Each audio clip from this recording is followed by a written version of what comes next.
What's up, Magic players? It's Doyle, your host, here on DoylePrimeMTG, and boy do I have something brewed up for you today. We're going to build a deck that I've been excited to build for a while. Pirates. And no, we are not going to use Beckett Brass. Instead, we are going for an evasive pirate build commanded by none other than the dastardly duo Malcolm, Keen-Eyed Navigator, and Breeches, Brazen Plunderer. Forests, islands, mountains, plains, and swamps. The multiverse is all that is, or ever was, or ever will be. There is a tingling in the spine, a faint sensation, as if a distant memory, of walking from plane to plane. Our lives have been forever changed, as if by magic. Embark with me on this journey to eternity. Experience the true power of mind over matter, as we ignite your spark and traverse into the magic multiverse.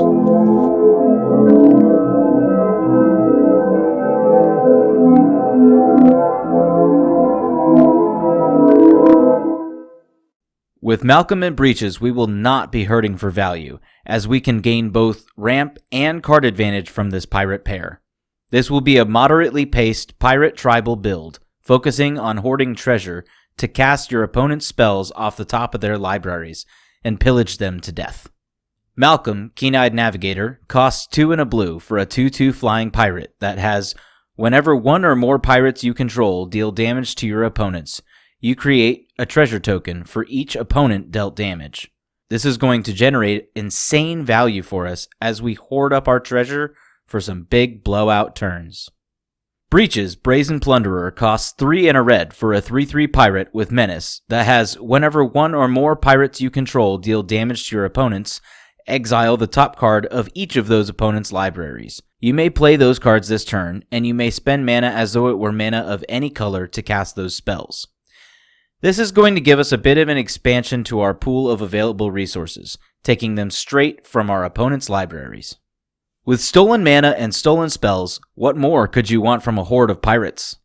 To cast these stolen spells, we will need a lot of ramp to ensure that we obtain maximum value from our plunder. First off, we have a Soul Ring, which costs 1 and taps for 2. Next up, we have an Arcane Signet, which costs 2 and taps for 1 of either of our colors. Izzet Signet also costs 2, and for 1 mana input, we can generate 1 of each of our colors. Talisman of Creativity costs 2 and taps for 1, but it can also tap for either of our colors if we let it deal us 1 damage. Wayfarer's Bauble is an excellent gambit. Costing 1 mana, we can pay 2, tap, and sacrifice it to find a basic land and put it into play tapped. Everflowing Chalice costs 0, but for multi-kicker 2, it will provide us colorless mana for each time that it was kicked. And last but surely not least, Fractured Power Stone, which costs 2 and taps for 1. However, you shouldn't forget about its ability to tap to roll the planar die if your playgroup is down with the interdimensional tango. Once we have extracted some value from our opponents, we will need a suite of finishers. We will find victory imminent when we come across these cards. Glinthorn Buccaneer costs 1 red for a 3/3 Minotaur Pirate with haste that has an activated ability and a static ability. The activated ability reads, 1 red, discard a card to draw a card. Only activate this ability if Glinthorn Buccaneer is attacking. And the static ability reads, whenever you discard a card, Glinthorn Buccaneer deals 1 damage to each opponent. This card will actually combo with Malcolm to achieve almost certain victory. While Malcolm is on the field, the damage dealt by the Buccaneer will refund you, usually 3 mana in the form of treasure. This treasure can be used to activate the ability again and again, dealing more damage from the discards and repeating the cycle. This ability costs 2 total mana and generates 3 mana, gaining us a reservoir of extra treasure to continue the loop beyond the second player's death. As long as one player doesn't have infinite life or too much life to matter, then this will generate us a victory.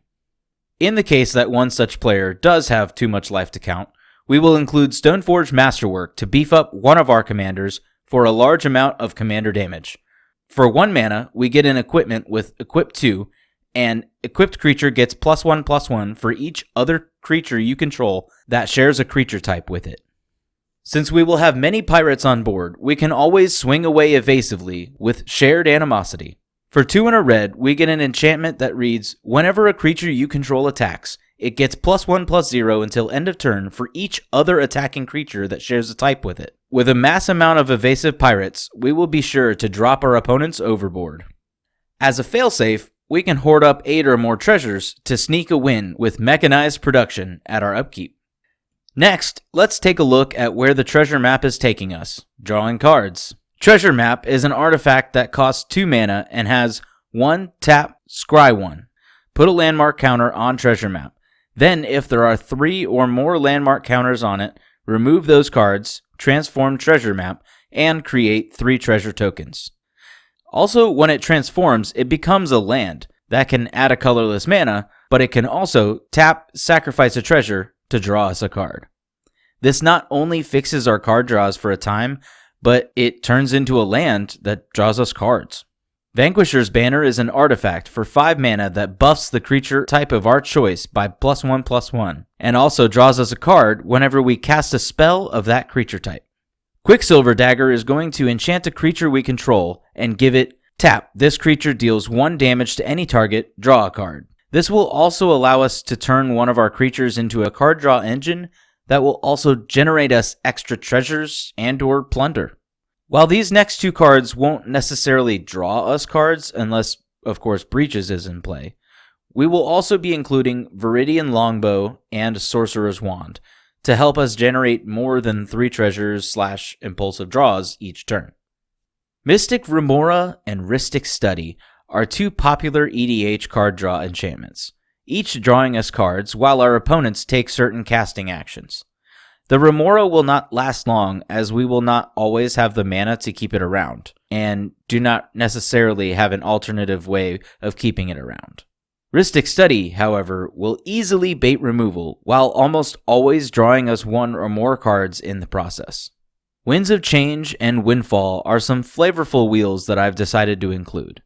They do combo with Hullbreacher, but they also help us dig deep to find one of our finishers. Another flavorful card I've decided to include is Charticors. This easily draws us 2 cards for 2 mana, putting us up a card on all of our opponents. Kindred Discovery will draw us a card each time one of our pirates enters the battlefield or attacks, while Bidon of Thassa, Coastal Piracy, and Reconnaissance Mission will all draw us cards whenever our creatures deal combat damage to a player. Also, off of this combat damage trigger, we will include Storm the Vault, which easily flips in this deck to act as a Tolarian Academy, a banned card. Before we meet our crew, I want to point out that sometimes our opponents will be a bit too strong to handle.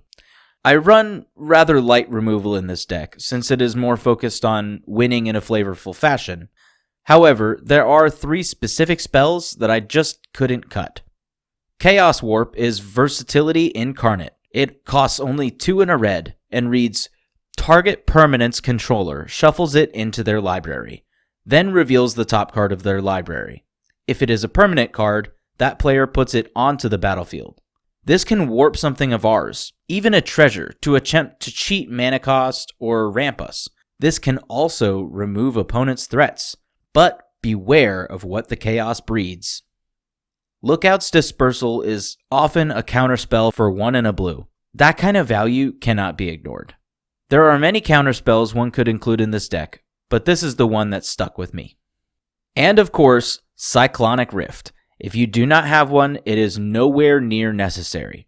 River's Rebuke or Insurrection, Mass Mutiny, or Baral's Expertise are all acceptable replacement cards for the Rift. And now for the heart and soul of this deck, the rest of its crew. Cloud Pirates cost a blue for a 1/1 flying pirate that can only block creatures with flying. Fanatical Firebrand costs a red for a 1/1 pirate with haste, and tap, sacrifice Fanatical Firebrand. Fanatical Firebrand deals 1 damage to any target. Impulsive Pilferer costs a red for a 1/1 pirate that creates a treasure when it dies, and has Encore for 3 and a red. Rigging Runner costs a red for a 1/1 pirate with First Strike that enters with a +1/+1 counter on it if you've attacked with a creature this turn. Siren Storm Tamer costs a blue for a 1/1 flying pirate that has blue, sacrifice Siren Storm Tamer, counter target spell or ability that targets you or a creature that you control. Spectral Sailor costs a blue for a 1/1 flying pirate that lets us draw a card for 3 and a blue. Captain Vargas Wrath costs a red and a blue for a 1/1 legendary pirate, and each time he attacks, he buffs our pirates +1/+1 for each time that we have casted a commander from the command zone this game. Departic Deckhand costs 1 and a blue for a 2/2 spirit pirate that can't be blocked except by spirits, and it has, whenever this creature becomes the target of a spell, sacrifice it. It can also make another target creature unable to be blocked except by spirits for just 3 and a blue. Direfleet Daredevil costs 1 and a red for a 2/1 pirate with first strike that lets us cast an instant or sorcery spell from an opponent's graveyard as it enters the battlefield.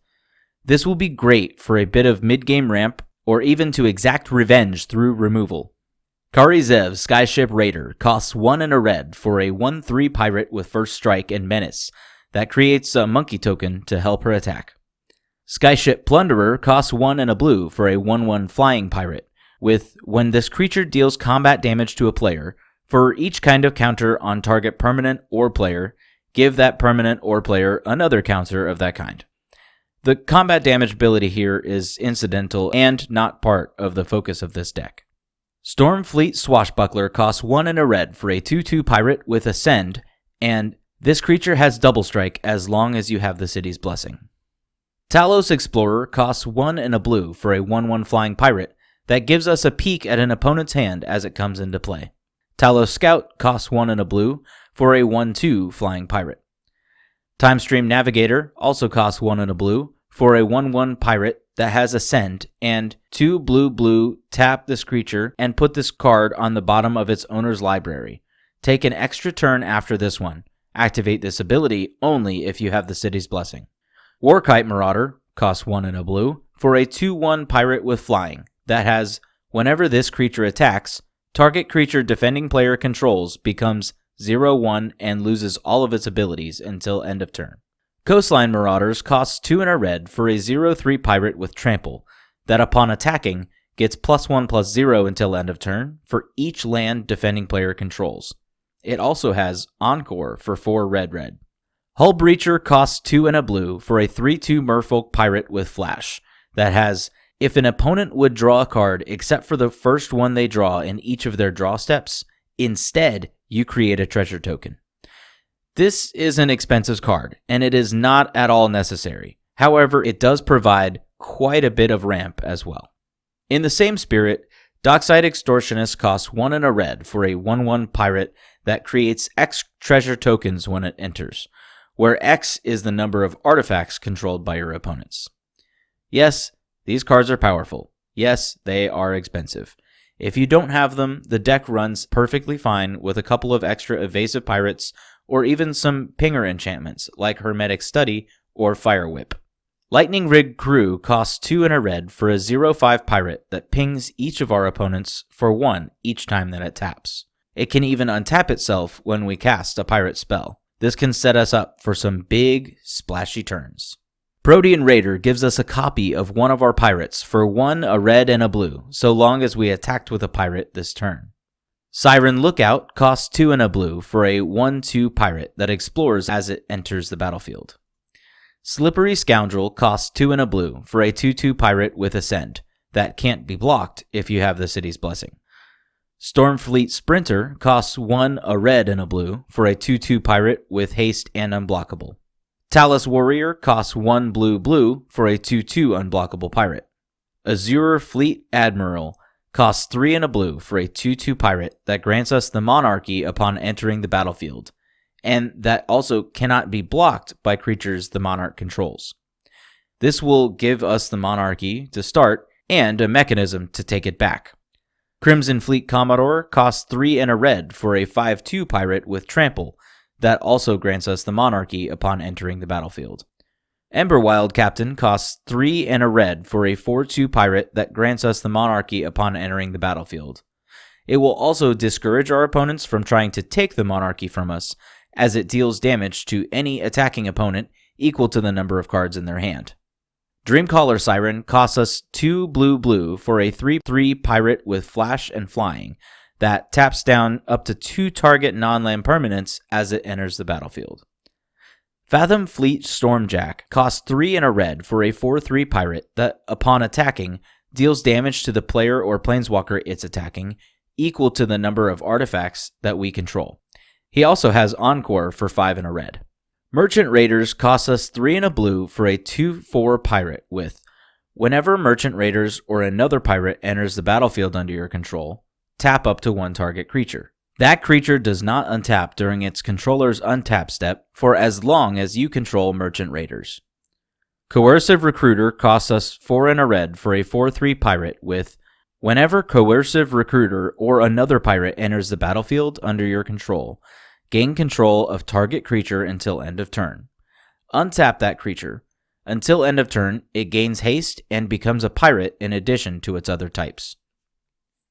Port Razor costs us 3 red for a 4/4 pirate that, upon dealing combat damage to a player, we untap our creatures and get an additional combat step. However, he cannot attack the same person twice in the same turn. Zara Renegade Recruiter costs us 3 blue-red for a 4/3 flying pirate that gains us mercenaries when she attacks. She lets us borrow creatures from our opponent's hands and puts them onto the battlefield tapped and attacking.